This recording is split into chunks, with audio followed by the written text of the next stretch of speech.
घर खरीदना हो या फिर गाड़ी, बच्चों की पढ़ाई या फिर बेटी की शादी, सभी कामों के लिए बड़े फंड की जरूरत होती है। लेकिन पैसा जमा करना आसान काम नहीं है। रोजमर्रा की जरूरतों के बीच किसी न किसी से तरह से बचत तो हो जाती है, लेकिन सिर्फ बचत से पैसा बढ़ता नहीं है। इसके लिए जरूरत होती है सही निवेश की। सही तरीके से निवेश के लिए जरूरी है सही फाइनेंशियल प्लानिंग, और यहीं पर आपकी मदद करता है फाइनेंशियल प्लानिंग पर आपका फेवरेट शो योर मनी। नमस्कार, मैं हूं कविता थपलियाल और योर मनी में बजाज कैपिटल के ग्रुप सीईओ अनिल चोपड़ा बता रहे हैं आज की कैसे करें आप अपनी मेहनत की कमाई का सही तरीके से निवेश। अनिल जी, आपका स्वागत है।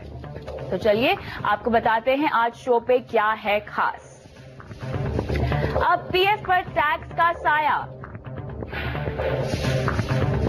45 से 50 की उम्र में कैसे हो रिटायर, और ज्यादा टैक्स बचाने के लिए कहां करें निवेश।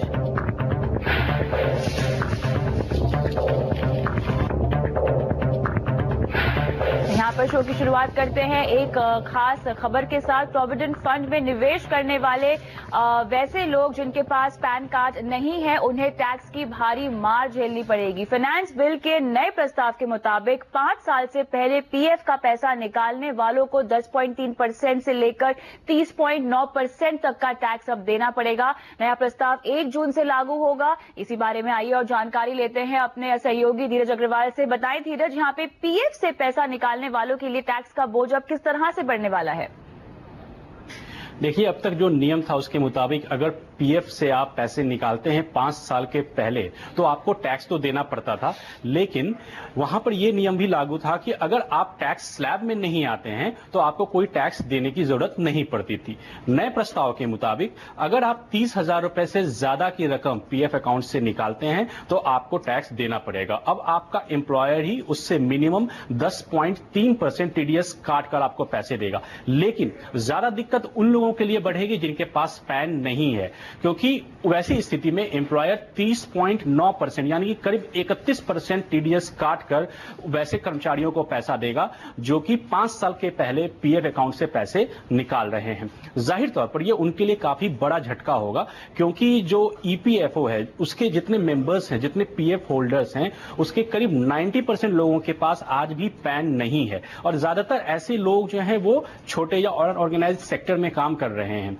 तो उनके लिए जो वो रकम होती है वो भी कोई बहुत ज्यादा बड़ी नहीं होती है। तो दूसरी चीज ये होगी कि अगर वो रिफंड चाहते हैं और वो टैक्स स्लैब के दायरे में नहीं आते हैं तो उनके लिए कागजी कार्रवाई के झमेले बढ़ जाएंगे। उन्हें इनकम टैक्स डिपार्टमेंट के पास अर्जी देनी होगी कि वो फलाने टैक्स स्लैब में नहीं आते हैं और इसलिए जो उनका पैसा काटा गया है वो उन्हें वापस किया जाए। तो कुल मिलाकर ये खास तौर पर उन लोगों के लिए ज्यादा नुकसानदेह है जिनके पास पैन नहीं है, और इसलिए ये अब उनके लिए जरूरी हो जाएगा कि वो जल्दी से जल्दी पैन कार्ड के लिए अप्लाई कर दें। बिल्कुल धीरज, लगता तो यही कि सबके पास अपना पैन कार्ड होना बेहद अनिवार्य है, और अगर आपके पास है तो उसकी डिटेल्स अपने एम्प्लॉयर्स को जरूर जल्द से जल्द दे दीजिए। बहुत बहुत शुक्रिया धीरज इन तमाम डिटेल्स के लिए। लेकिन आइए हमारे आज के मेहमान अनिल चोपड़ा से भी इस मुद्दे पर उनकी राय ले लेते हैं।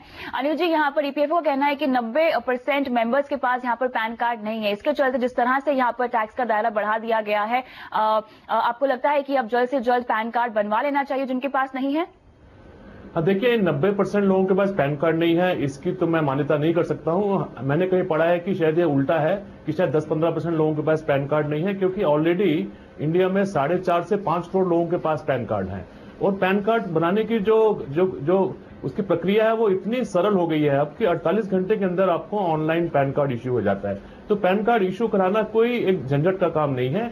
एक सिंपल सा आपने फॉर्म भरना है, बहुत थोड़ी सी फीस है, आपने अपना प्रूफ ऑफ रेजिडेंस देना है और आपको जल्दी ही इनकम टैक्स डिपार्टमेंट से पैन कार्ड बनकर आ जाता है। तो हम सबको ये एनकरेज करेंगे कि जल्दी से जल्दी अपना पैन कार्ड बनाएं। दूसरी रही बात टैक्स की, तो 5 साल से पहले तो पैसा निकालना ही नहीं चाहिए। देखिए, प्रोविडेंट फंड का मतलब है कि वो आपकी फ्यूचर रिटायरमेंट की प्लानिंग का कॉर्पस है, तो उसको तो निकालने का मतलब ही नहीं है। अगर आप जॉब चेंज भी कर रहे हैं तो बहुत बड़ी गलती करते हैं अगर आप अपना प्रोविडेंट फंड निकाल लेते हैं। आपको चाहिए कि प्रोविडेंट फंड को ट्रांसफर करा दें अगले एम्प्लॉयर को, और ताकि आपको ना टैक्स का झंझट हो और साथ ही में आपकी पूंजी भी जमा हो सके। तो 5 साल से पहले जॉब छोड़ने वालों को हमारी ये सलाह रहेगी कि बजाय वो पैसे को निकाल के खर्च कर दें, उसको ट्रांसफर कराएं, ताकि ना तो उनको टैक्स का झंझट हो और साथ ही में उनकी फ्यूचर की रिटायरमेंट प्लानिंग भी बेहतर हो जाएगी। चलिए, तो क्लियरली यहाँ पर अगर आपके पास पैन कार्ड नहीं है तो जल्द से जल्द बनवा लीजिए। आप जाके ऑनलाइन भी पैन कार्ड बनवा सकते हैं। 48 घंटे के अंदर आपको पैन कार्ड मिल जाएगा, जिस तरह से अब नई सुविधाएं लॉन्च की गई हैं सरकार के जरिए। लेकिन अगर आप पीएफ से पैसा निकालने का मन बना रहे हैं तो जैसा कि अनुज जी ने कहा कि 5 साल से पहले तो आपको निकालना ही नहीं चाहिए। एक रिटायरमेंट कॉर्पस है एक तरह का आपका, जो आपको क्रिएट करते रहना चाहिए और इमरजेंसी फंड की तरह आगे चलकर आप चाहे तो इसका इस्तेमाल कर सकते हैं। आगे बढ़ते हैं और अब रुक करते हैं सवाल जवाब के सिलसिले की ओर। और हमारे आज के केस स्टडी हमारे साथ है निखिल सचान। इनके बारे में जानते हैं खुद इन्हीं से ही। निखिल, बहुत बहुत शुक्रिया अपना सवाल योर मनी को देने के लिए और हमारे शो का हिस्सा आप बने हैं। बताएं अपने बारे में कुछ, आप क्या करते हैं और आपका सपना क्या है लाइफ में? पहले तो मुझे शो पे बुलाने के लिए शुक्रिया। मैं आपका शो देखता रहता हूँ और मेरा सवाल थोड़ा सा टेढ़ा है क्योंकि मेरे फ्यूचर एस्पिरेशंस और करंट प्रोफेशनल एक्सपीरियंस ये थोड़ा सा पेचीदा हो जाता है। क्योंकि एक तरफ मैं IITIM का एलुमनस हूँ, एक स्टार्टअप कंपनी में डिजिटल मार्केटिंग हेड करता हूँ, पर उसके साथ में मैं एक पब्लिश्ड ऑथर हूँ। मैंने 2 किताबें लिखी हैं, नमक स्वाद अनुसार और जिंदगी आई स्पाइस। और इसी हिसाब से मेरी फ्यूचर एस्पिरेशन भी यही है कि मैं 45 के आसपास अपना रिटायरमेंट प्लान करना चाहता हूँ ताकि मैं फुल टाइम लिख सकूँ। तो इसके लिए मुझे किस तरीके से अपने इन्वेस्टमेंट्स प्लान करने होंगे कि मैं अपने दिमाग में एक लॉन्ग टर्म अपना प्लान बना सकूं कि मैं 50 के आसपास रिटायर हो सकता हूं। बहुत अच्छा ख्याल है आपका। मेरे ख्याल से आप अपने गोल को ही प्रोफेशनली अपनाना चाहते हैं और इसीलिए जल्दी रिटायरमेंट आपने इसका निर्णय लिया है। लेकिन निखिल, आपकी कुछ फाइनेंशियल डिटेल्स मैं चाहूंगी ताकि आपकी फाइनेंशियल प्लानिंग हम सही तरीके से कर सके। कुछ बताइए अपने निवेश के बारे में, अब तक के निवेश के बारे में। अभी तक के मेरे निवेश 3 तरह के हैं। मैं 2 तरीके की एफडी साल में कराता हूँ। एक टैक्स सेवर एफडी होती है जो कि 5 साल के लिए करता हूँ और उसके बाद यूजुअली जितना भी लिक्विड मनी होता है 2 या 3 लाख के ऊपर उसे मैं एफडीज में डाल देता हूँ, जो हर साल करता रहता हूँ। और उसके अलावा लाइफ इंश्योरेंस हर साल लेता हूँ जिसका प्रीमियम मैं लगभग 25,000 के आसपास लेता हूँ। तो ये मेरे फिलहाल करंट निवेश में आएंगे। बिल्कुल। निखिल, मुझे बताइए। जी जी, हाँ जी, मुझे आपसे ये पूछना है कि आप कितने साल से जॉब कर रहे हैं और आपने अभी तक कोई निवेश के बारे में सोचा नहीं? आपने अभी तक जितना भी किया है वो डेट में किया है, फिक्स्ड डिपॉजिट में ही निवेश है। LIC के निवेश को हम निवेश नहीं मानते। LIC इनफैक्ट आपको इंश्योरेंस से प्रोटेक्शन के लिए खरीदना चाहिए, हमेशा हम यही कहते हैं अपने शो पर। तो आपने कभी निवेश के बारे में क्यों नहीं सोचा? अब मैं लगभग मेरा वर्क एक्सपीरियंस 4 साल के आसपास का होगा। तो निवेश फिलहाल अभी जितनी सैलरीज होती हैं तो अभी फिलहाल निवेश का एक अकेला मोटिव यही रहता है कि मैं टैक्स सेव कर सकूं। तो इसके अलावा अभी तक किसी और निवेश के बारे में तो नहीं सोचा क्योंकि वो टैक्स मेरा मेन पर्पज रहता है सेव करना। बिल्कुल, तो यहाँ पे टैक्स सेव करना आपका मेन पर्पज था और इसीलिए आपने कुछ ज्यादा इन्वेस्टमेंट के बारे में नहीं सोचा है। लेकिन अपने दर्शकों को मैं निखिल के कुछ और गोल्स भी बताना चाहूंगी। गोल्स की लिस्ट में सबसे पहले तो इन्हें रिटायरमेंट जल्द से जल्द अपना लेना है। 45 से 50 की उम्र में ये चाहते हैं रिटायर हो जाए ताकि अपने शौक को अपना सके प्रोफेशनली। लेकिन उसके अलावा ये 1 साल में अपने लिए गाड़ी भी खरीदना चाहते हैं जिसके लिए इनको 6 से 7 लाख रुपए लगेंगे और साथ ही इन्हें घर भी लेना है अपने लिए, जो कि 7 से 8 साल बाद ये मन बना रहे हैं लेने का, और इसके लिए इनको लगेंगे 2 से 3 करोड़ रुपए। निवेश के नाम पर यहाँ पे फिलहाल तो निखिल ने कुछ नहीं किया है, लेकिन अपना सवाल योर मनी को भेजा है हमारे साथ आज। तो इनकी हम कभी फाइनेंशियल प्लानिंग करेंगे और साथ ही सबसे बड़ी बात, कैसे जल्दी रिटायर हो सकते हैं निखिल और कैसे और भी उम्दा राइटर बन सकते हैं और किस तरह से राइटर बनने के लिए ये अपनी रोजमर्रा की जो जिंदगी का खर्च है उसको कैसे इकट्ठा कर सकते हैं, इस पर हम करेंगे बात इस ब्रेक के बाद।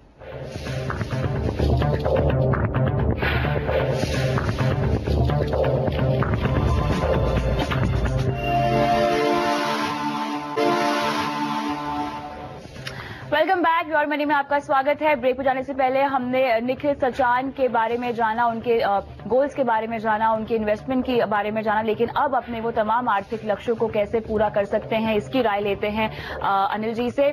अनिल जी, यहाँ पर निखिल का केस देखकर आई एम श्योर आप भी काफी एक्साइटेड होंगे इनकी फाइनेंशियल प्लानिंग करने के लिए, और जिस तरह से इन्होंने अपने सपनों को जो है प्रोफेशनली अचीव करने का एक गोल बनाया है वो एक बहुत बड़ा एग्जाम्पल है हमारे बाकी तमाम दर्शकों के लिए भी, जो बहुत कुछ एस्पायर तो करते हैं लेकिन फंसे रह जाते हैं अपनी रोजमर्रा की जिंदगी में और अपनी रोजमर्रा की नौकरी में। यहाँ पे निखिल ने थोड़ा सा लीक से हटकर सोचने की कोशिश की है। ये मुझे बताएं कि अभी अचीव कैसे कर सकते हैं इसे। हाँ, देखिए, अर्ली रिटायरमेंट जो है एक बहुत ही उम्दा ख्याल है, बहुत ही एक फैसिनेटिंग कॉन्सेप्ट है कि थ्रिलिंग आइडिया है कि आप अपनी लाइफ में जल्दी रिटायर होकर अपने हॉबीज को पूरा करें, अपने जो आपके पैशन है उसको पूरा करें। और ये अभी तक सीमित था सिर्फ सेलिब्रिटीज के लिए, फिल्म स्टार्स के लिए, एथलीट्स के लिए, क्रिकेटर्स के लिए, मॉडल्स के लिए, जिनका वर्किंग स्पैन ही सिर्फ 8-10 साल का होता है। लेकिन उसमें वो इतने करोड़ों रुपए कमा लेते हैं कि बाद में वो आराम से अपनी जिंदगी बसर कर सकते हैं, उनकी पुश्तें भी उससे पल सकती हैं। लेकिन वर्किंग प्रोफेशनल्स में जैसे कि अभी निखिल है, इस तरह के ख्याल आना एक बड़ा अच्छा बदलाव है और हम एनकरेज करेंगे बाकी यंग प्रोफेशनल्स को भी कि वो इसी लाइन्स पे सोचें और प्लानिंग करें। फाइनेंशियल प्लानिंग जो है वो एक वन टाइम एक्सरसाइज नहीं है कि आज कर ली और उसके बाद फिर आप कुछ करने की जरूरत नहीं है। इसको हर साल रिव्यू करना पड़ेगा क्योंकि इनकी सिचुएशन चेंज होती जाएगी। अभी ये अनमैरिड हैं, बाद में इनकी शादी हो जाएगी, इनके बच्चे भी हो जाएंगे, तो इनकी रिस्पॉन्सिबिलिटीज बढ़ जाएंगी, साथ ही साथ इनकी आमदनी भी बढ़ेगी। तो अभी इनकी आमदनी 18 लाख रुपए की है, 27 साल की है, 45 साल तक पहुंचते पहुंचते इनकी आमदनी 18 से बढ़कर 20, 25, 30, 40, 50, 60 तक भी पहुंच सकती है। जैसे जैसे इनकी आमदनी बढ़ेगी, इनकी सेविंग करने की क्षमता भी बढ़ेगी। उसी हिसाब से इनको अपने निवेश के अमाउंट को बढ़ाते जाना चाहिए।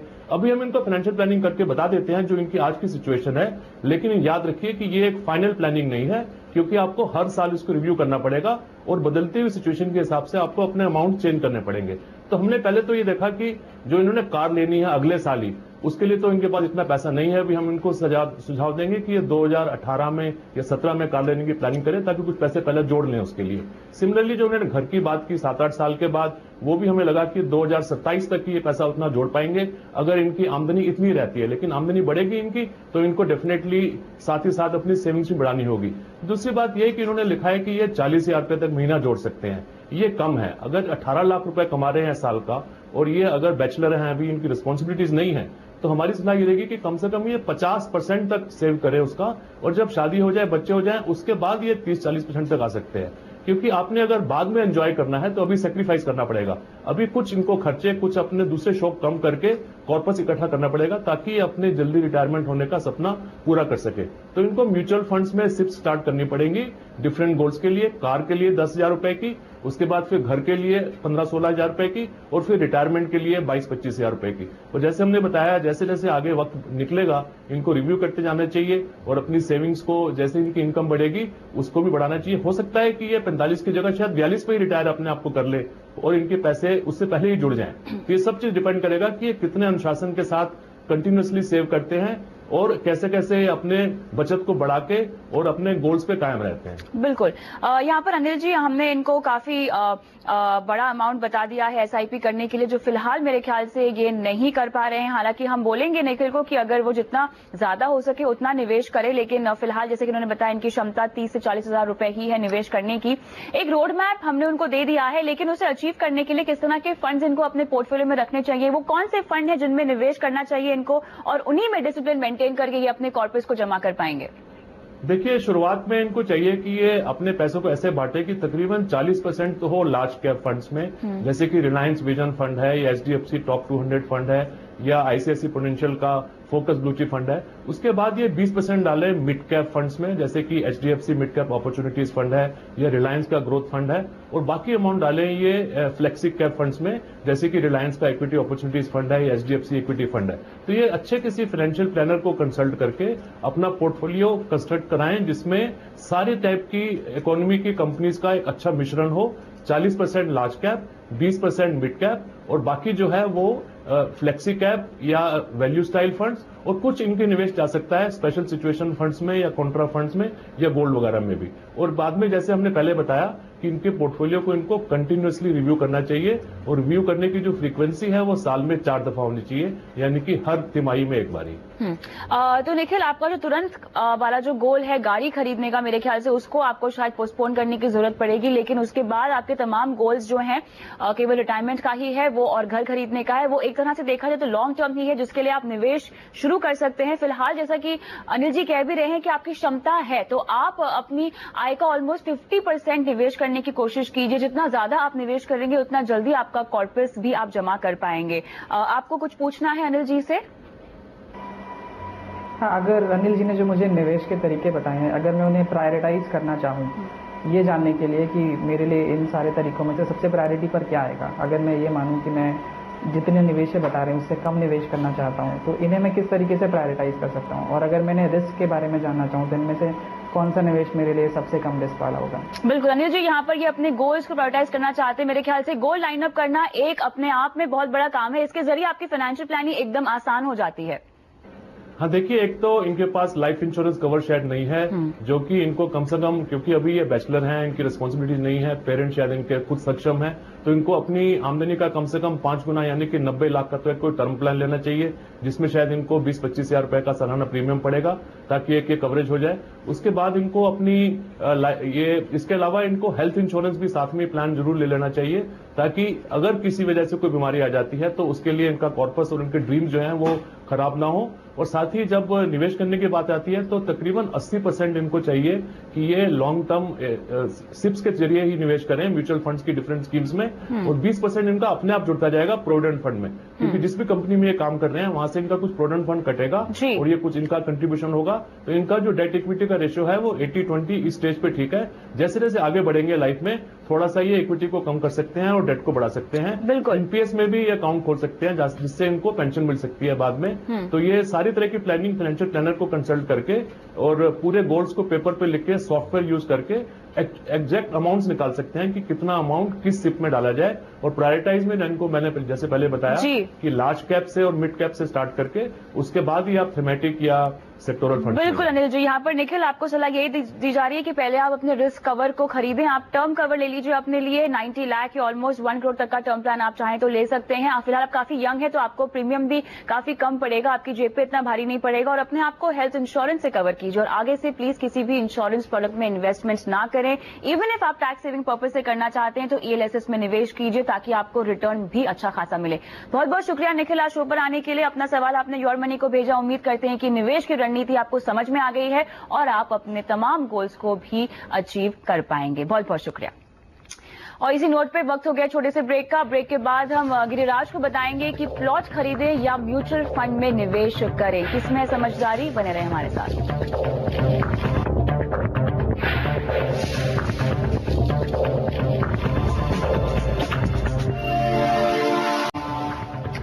Welcome back. योर मनी में आगे बढ़ाते हैं सवाल जवाब के सिलसिले को और हमारे साथ अगले दर्शक इंदौर से गिरिराज फोन लाइन पर है। नमस्कार गिरिराज, आपका सवाल क्या है, पूछिए।